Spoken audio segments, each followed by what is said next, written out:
Sir, अब मैं आपसे कुछ पितृपक्ष के क्वेश्चंस पूछना चाहती हूँ क्योंकि अभी श्राद्ध भी शुरू होने वाले हैं। सबसे पहला सवाल ये है कि अगर हमारे सपनों में हमारे पितृ आते हैं और वो भोजन मांगते हैं, तो क्या वो कुछ बोलने की कोशिश कर रहे हैं?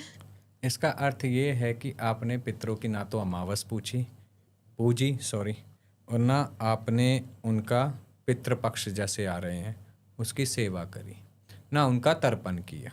ठीक है, तो वो इसलिए आके संकेत देते हैं कि आपकी ये गलतियां हैं, आप इन गलतियों को सुधारो। ठीक है, अमावस पे खीर बनानी चाहिए, है ना, पितरों को भोग लगाना चाहिए, ब्राह्मण को भोज कराना चाहिए।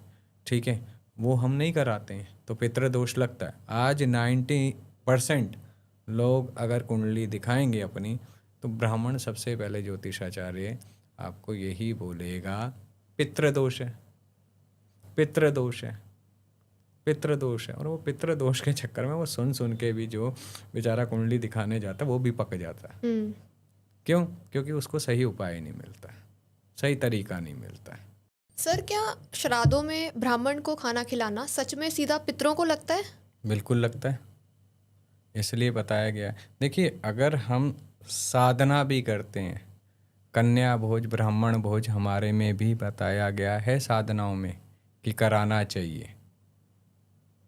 ब्राह्मण यानी जो ज्ञान रखता हो ब्रह्म का, ना, जिसने वेद पढ़े हैं, जो आगे का मार्ग देता है।